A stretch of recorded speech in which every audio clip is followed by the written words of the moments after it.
আর আপনারে বোকাচোদা বানায় রাখার জন্য এখানে বুঝায় শুধু বাংলা শিখিবেন, ইংলিশ শিখা যাবে না। বাংলা কেন থাকতে হবে? আপনাকে সাউ মারার জন্য বাংলা থাকতে হবে। বাংলা আমরি, বাংলা ভাষা আমার বালের ভাষা, এই বালের ভাষারে দুচেও নাই দেশের যারা আপনারে বুঝায় তারা চোদেও নাই তারে।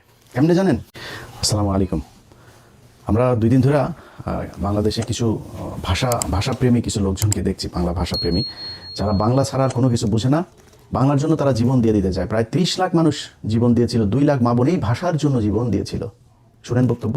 1952 সালে পাকিস্তানি বাহিনীর সাথে যুদ্ধ করে তার উর্দুকে বাংলা ভাষা চাপিয়ে দেওয়ার জন্য আন্দোলন করছে, কিন্তু বাঙালি সেই দমে থাকেনি। বাঙালি সেই উর্দু ভাষার উপর তারা বাংলাকে রাষ্ট্রভাষা করার জন্য যুদ্ধ করছে। 30 লক্ষ মা বোনের রক্তের বিনিময়ে আজকে আমরা এই বাংলা ভাষা অর্জন করেছি। I feel very proud. একটা বাংলাদেশি হয়ে I feel very proud.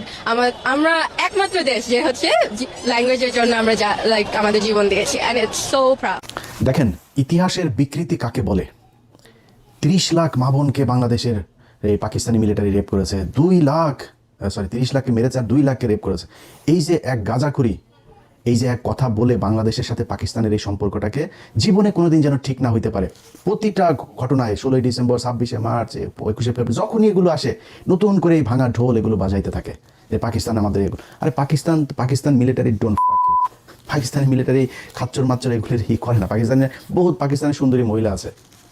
পাকিস্তানের মহিলাদেরকে এই আর 71-এর সময়ের অবস্থা তো আরও আমাদের জঘন্য ছিল। তো তারপরেও যদি কারোর মারে যদি লাগায় থাকে, কারোর বোনরে যদি লাগায় থাকে, তাহলে আমার জানাই না, আমরা দেখবো যে পাকিস্তানের বীজ কার কোথায় কোথায় আসে, এগুলো আমাদের জানা দরকার আছে। তো এগুলো নিয়ে আবার কথা বলতে গেলে মেজাজ খারাপ হয়ে যায়, ভাষা সংলগ্ন রাখতে পারি না, সরি। বাট এগুলো দিয়ে আপনাদেরকে প্রতিদিন সেটার মধ্যে বাস ঢুকানো হচ্ছে এই এক রাজনীতি দিয়া। এই যে এখন বলা হচ্ছে না এই 21শে ফেব্রুয়ারিকে নিয়ে ভাষা, আরে বাবা বাংলা আমরি, বাংলা ভাষা আমার বালের ভাষা, এই বালের ভাষারে দুচেও নাই দেশের যারা আপনারে বুঝায় তারা চোদেও নাই তারে। কেমনে জানেন? বলি আপনারা, খুব শুনলে অনেক কষ্ট লাগবে। আমার কথা আমি সুন্দর করে কথা বলতে পারিনি, এটা আমার সমস্যা। কথা যেটা বলি ওটা মাথায় রেখেন।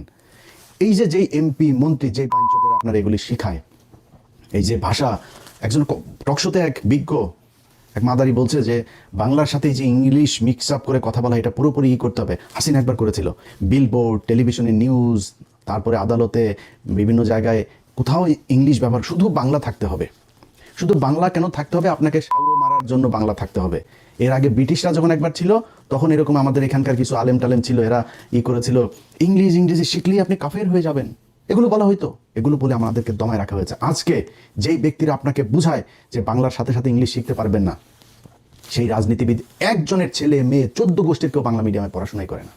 সবাই ইংলিশ মিডিয়ামে পড়াশোনা করে, ইংলিশ ভার্সনে পড়াশোনা করে, হাই স্কুল শেষ হলে সোজা চলে যায় ইউকেতে, সোজা চলে যায় ইউএসএতে, কানাডাতে, অস্ট্রেলিয়াতে, ওয়েস্টার্ন কান্ট্রিতে, সেখানে গিয়ে তারা পড়াশোনা করে। আর আপনারে বোকাচোদা বানায় রাখার জন্য এখানে বুঝায় শুধু বাংলা শিখিবেন, ইংলিশ শিখা যাবে না। জিন্দাবাদ এটা পাকিস্তানি শব্দ, উর্দু শব্দ, ফার্সি শব্দ। আর ওনাদেরকে বলতে হবে জয় শ্রীরাম, জয় বাংলা। Fuck you. জয় বাংলা, জয় শ্রীরাম আসে না এখানে। এটা বাংলাদেশ, 95% মুসলমানের দেশ এটা বাংলাদেশ। এই দেশে জিয়াউর রহমান এই বাঙালি থেকে বাংলাদেশি বানিয়ে দিয়ে গিয়েছিল। এই দেশে জিয়াউর রহমান এই জয় শ্রীরাম আর জয় বাংলার থেকে জিন্দাবাদ বানিয়ে দিয়ে গিয়েছিল। বাংলাদেশ জিন্দাবাদ। আমরা পাকিস্তান জিন্দাবাদ থেকে বেরিয়ে এসেছি, কিন্তু আমরা পাকিস্তানের সাথে, আমরা পাকিস্তানও মুসলমান, আমরাও মুসলমান। তাদের জিন্দাবাদ, আমাদেরও জিন্দাবাদ। দেশ আলাদা হইতে পারে না, আমার ধর্ম আলাদা হয়ে যায়নি। পাকিস্তানের মুসলমানরা আমাদেরকে কতটুকু মহব্বত করে, কতটুকু ভালোবাসে, ইউটিউবে যায়। বাংলাদেশে অনেক ব্লগার দেখলাম পাকিস্তানে গিয়েছে গেল 1 বছরে, তাদের ভিডিওগুলো দেখেন। পাকিস্তানের একটা মানুষ যখন শুনে আপনি বাংলাদেশ থেকে গিয়েছেন, জড়ায় ধরে, খাবারের বিল নেয় না, গাড়ির বিল নেয় না। ওইখানে যে পাঠাও উবারের মতো আপনার রাইড শেয়ার মোটরসাইকেল আছে, মোটরসাইকেলে শুনছে যে সে বাংলাদেশ থেকে গিয়েছেন, ভাড়া নেয় নাই, দেখেন ইউটিউবে। আর সেই পাকিস্তানের মানুষের সাথে আমাদের দ্বন্দ্ব বাঁধিয়ে রাখা হয়েছে। আজকে বাংলাদেশে যদি ইন্ডিয়ার সাথে যুদ্ধ বাঁধে, সবার আগে এই পাকিস্তান আপনার পাশে এসে দাঁড়াবে। ভাই ভুলা যান পাকিস্তান কি করবে না করবে, পাকিস্তানের সাথে আমার কি সম্পর্ক, সব ভুলা যান, আমার দরকার নেই।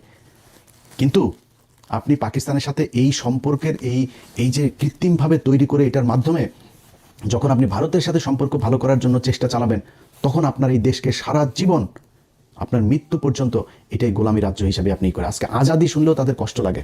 আর ওটা আজাদি মানে এটা কি? আমি আজাদি চাবো না, আজাদির শব্দটা শুনে তাদের কষ্ট হইতেছে। ইনকিলাব জিন্দাবাদ। এই জিন্দাবাদ বাংলাদেশে যতদিন থাকবে ততদিন বাংলাদেশ থাকবে, এবং যতদিন এই জিন্দাবাদ বিএনপির সাথে থাকবে ততদিন বিএনপি বাংলাদেশে থাকবে, তারপরে বিএনপি থাকবে না। কেন থাকবে না জানেন? আপনি যেদিন বাংলাদেশি থেকে বাঙালি হবেন, পশ্চিমবঙ্গ, ওয়েস্ট বেঙ্গল আর ইস্ট বেঙ্গল হয়ে যাবে, এবং ওই বাঙালি আর আমার মধ্যে কোনো পার্থক্য থাকবে না। যেই কালচার ঢুকানোর জন্যই আপনাকে এই যে পয়লা বৈশাখ করানো হয়, এই পয়লা বৈশাখে পেঁচা পোচা যা আছে সব তাদের দেবদেবীর আপনার প্রতীক, এগুলোকে আপনাকে দিয়া পূজা করানো হয়। আমার ছোটবেলা থেকে গরুর রচনা শেখানো হয়েছে। আমি কোরআন শরীফ শেখার আগে আমার দেশের মানুষকে গরুর রচনা শিখতে হয়েছে। পৃথিবীর এই বাংলাদেশের মানুষ অন্তত সব দেশে থাকেন, একজন মানুষ আমার এই ভিডিও যত হাজার লক্ষ মানুষ দেখবেন, একজন মানুষ বলবেন আপনি পৃথিবীর কোনো দেশে যায় তারপরে দেখেছেন যে গরুর রচনা পড়ানো হয় ছোট বাচ্চাদের। আমার কোনো কিছু না বললেও আগে গরুর রচনাটা পড়তেই হবে। পাটের রচনা ছিল, অনেক রচনা ছিল, আপনারা আগে গরুর রচনায় শিখতে হবে। এবং এইটা মোস্ট আপনার মানে একটা থাকতো, পসিবিলিটি থাকতো, এটা আপনার এক্সামে আসবেই। মেট্রিক পর্যন্ত এই গরুর রচনার এই বিশাল গুরুত্বপূর্ণ এক রচনা। আরে ভাই, গরুর যদি আপনি পশুর পার্টস যদি শিখতে চান, আমি সায়েন্সের স্টুডেন্ট, আমাদেরকে ব্যাঙ দিয়া নানান কিছু দেখানো হইতো, বায়োলজির বিশেষ করে।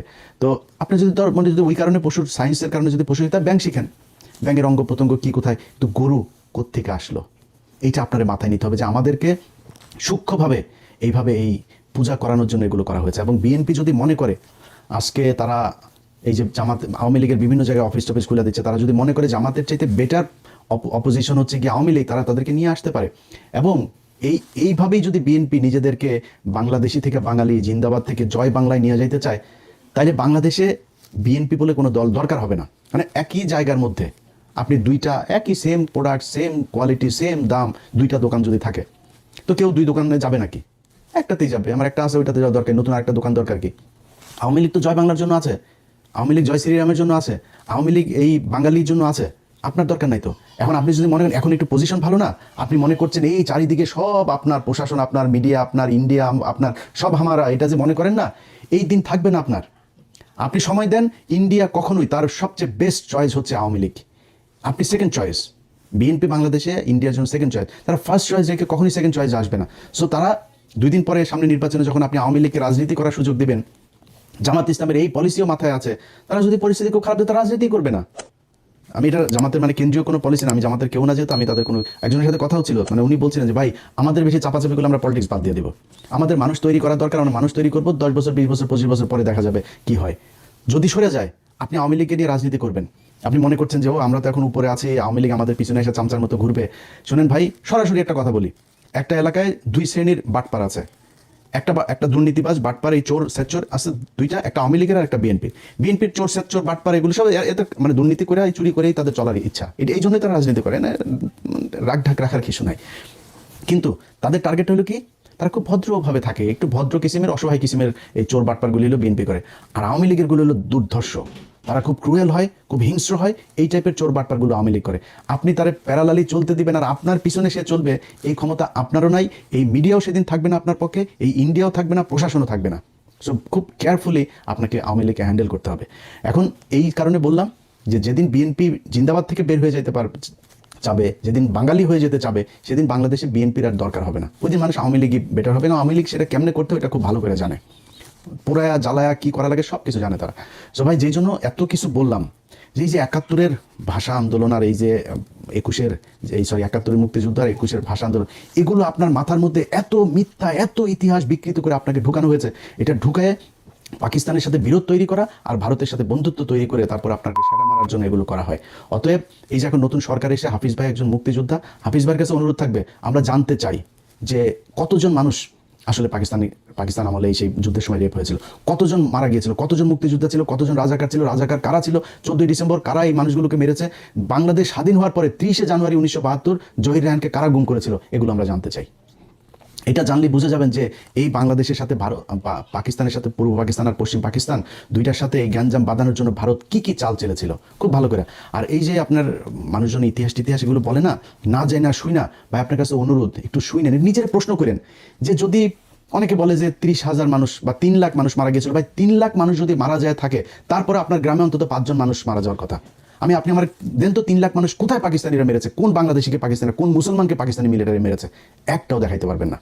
খুব রেয়ার কেস যে কেসগুলো, সেগুলো সব মিলিয়ে যদি আমার মনে হয় খুব বেশি, যেটা শেখ মুজিব যেই কমিশন গঠন করেছিল 7,000-8,000 মানুষ পেয়েছিল, একটা যুদ্ধ, দেশ স্বাধীন হয়ে যাওয়ার যুদ্ধের মধ্যে এটা খুবই স্বাভাবিক একটা ব্যাপার। আমরা চাই না একজন মারা যাক, একজনও রেপ হোক, আমরা চাই না, কিন্তু আমরা হিসাবটা জানতে চাই। আমরা চাই একজন মুক্তিযোদ্ধা 20,000 বেতন পায়, 20,000 না, তার ভাতা তার 20 লাখ দেওয়া হোক, যদি আসলেই সে মুক্তিযোদ্ধা হয়ে থাকে। আসল মুক্তিযোদ্ধার সংখ্যাটাই আমরা জানি না, এটার নাম মুক্তিযোদ্ধার প্রেম। এটার নাম মুক্তিযুদ্ধ ভালোবাসা? কেউ করতে চায় না। কারণ কি, এইটা দিয়ে ইন্ডিয়া চায় আমাদেরকে এই যে 30 লাখ আর 2 লাখের এই গান শোনাইতে। আমরা এই গান আর শুনতে চাই না ভাই। পাকিস্তানের সাথে বাংলাদেশ জীবনে এক হবে না, এক হওয়ার দরকারও নাই। বাট পাকিস্তান আমার মুসলমান ভাই, পাকিস্তানের সাথে আমার সম্পর্ক ভালো রাখা উচিত। পাকিস্তান আমার যে কোনো সমস্যায় সবার আগে, যে ক্রিকেটে দেখেছেন না এগিয়ে এসেছে না, প্রতিটা জায়গায় আপনাকে গ্যারান্টি দিলাম পাকিস্তান সবার আগে এই মুসলমানদের, বাংলাদেশের মুসলমানদের জন্য এগিয়ে আসবে। অতএব পাকিস্তানের সাথে আমার নিজের স্বার্থেই সম্পর্ক ভালো রাখতে হবে। পাকিস্তানের ভাই আমার দরকার না, আমার এমন কোনো ভাল নাই যে পাকিস্তান আমার কাছ থেকে নেবে। পাকিস্তানের নিউক্লিয়ার আছে, পাকিস্তানের অস্ত্র আছে, পাকিস্তান নিজে ফ্যান বানায়, মোটরসাইকেল বানায়, ইলেকট্রিক পণ্য বানায়, তার আন্তর্জাতিক মানের হসপিটাল সব আছে তার। সে আমার এখানে কেন আসবে? এই গ্যাঞ্জাম থেকে ভাই বের হয়ে আসতে হবে।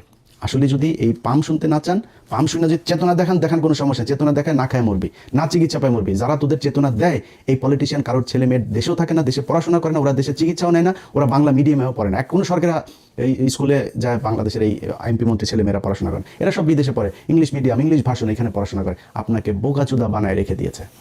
আল্লাহ হাফেজ।